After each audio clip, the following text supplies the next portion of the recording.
سیدنا عبداللہ ابن عباس رضی اللہ تعالیٰ عنہ فرماتے ہیں کہ ایک شخص ایک عورت حضور اکرم صلی اللہ تعالیٰ علیہ وسلم کی بارگاہ میں حاضر ہوتی ہے اور عرض کرتی ہے، یا رسول اللہ صلی اللہ علیہ وسلم، آقا یہ میرا ایک چھوٹا بچہ ہے، یہ میرا لاڈلا بیٹا ہے، اس پر جن حملہ آور ہو جاتا ہے،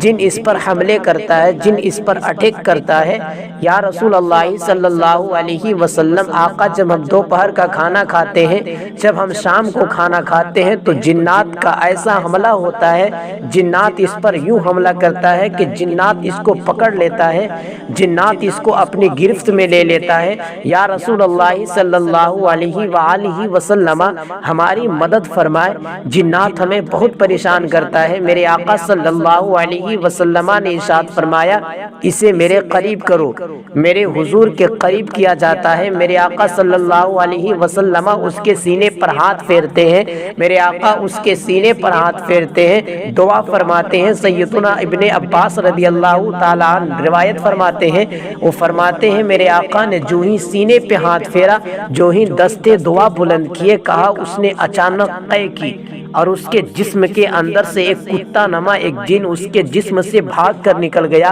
میرے آقا صلی اللہ تعالی علیہ وسلم جنات کا بھی مقابلہ کرتے ہیں، جسمانی امراض کا بھی مقابلہ کرتے ہیں اور امت کو شفا سے نوازتے ہیں۔ سیدنا انس بن مالک رضی اللہ تعالی عنہ بڑی پیاری روایت نقل فرماتے ہیں، صحیح بخاری کی حدیث ہے، صحیح مسلم کی حدیث ہے۔ وہ کہتے ہیں کہ ایک وقت تھا، میرے آقا صلی اللہ تعالی علیہ وسلم مدینہ المنورہ میں جمعۃ المبارکہ کا خطبہ ارشاد فرما رہے تھے کہ ایک اعرابی اچانک آقا آتا ہے اور عرض کرتا ہے، یا رسول اللہ صلی اللہ علیہ وسلم، آپ کی امت ہلاک ہو رہی ہے، بچے ہلاک ہو رہے ہیں، ہمارا مال ہلاک ہو رہا ہے، یا رسول اللہ صلی اللہ علیہ وسلم آپ اللہ کی بارگاہ میں دعا کیجئے کہ اللہ بارش نازل فرمائے۔ میرے آقا یہ ارشاد نہیں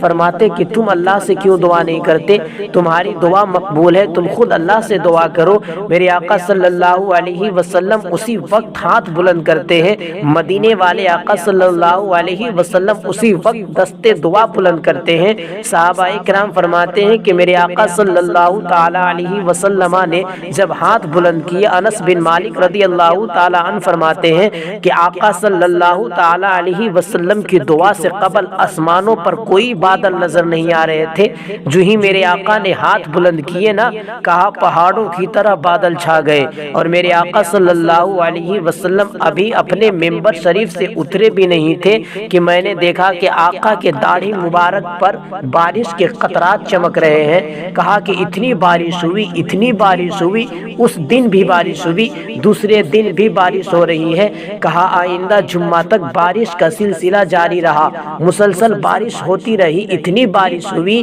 کہ صحابہ کرام دوسرے جمعۃ المبارکہ، دوسرے جمعہ کے روز اسی خطبے کے دوران ایک اعرابی کھڑا ہو جاتا ہے۔ صحیح بخاری کی حدیث ہے، صحیح مسلم کی حدیث ہے۔ حضرت انس بن مالک فرماتے ہیں شاید یہ وہی اعرابی تھا یا شاید کوئی دوسرا آدمی تھا، اس نے کہا یا رسول اللہ صلی اللہ علیہ وسلم اتنی برسات ہوئی، اتنی برسات ہوئی ہے کہ یا رسول اللہ صلی اللہ علیہ وسلم اب برسات سے ہمارے مکان برباد ہو گئے، اب برسات سے ہم ہلاک ہو رہے ہیں۔ میرے آقا پھر اللہ سے عرض کیجئے، دعا کیجئے کہ اب بارش رک جائے۔ سیدنا انس بن مالک رضی اللہ تعالی عنہ روایت فرماتے ہیں میرے آقا نے پھر ہاتھ بلند کی، مدینے والے آقا پھر ہاتھ بلند کیے اور بلند کر کے عرض کرتے ہیں اے میرے اللہ، ہمارے ارد گرد برسات نہ برسے۔ سیدنا انس بن مالک فرماتے ہیں آقا جب انگلی سے اشارہ کر رہے تھے نا، محسوس یوں ہو رہا تھا کہ آقا کی انگلی سے وہ بادل پھٹ رہے تھے۔ میرے آقا کے اشاروں کی اطاعت آسمانوں کی بادل بھی کرتے ہیں۔ ہماری نئی ویڈیوز دیکھنے کے لیے مسعود رضا یوٹیوب چینل آفیشیل کو ابھی سبسکرائب کریں اور کمنٹ کرنا نہ بھولیں۔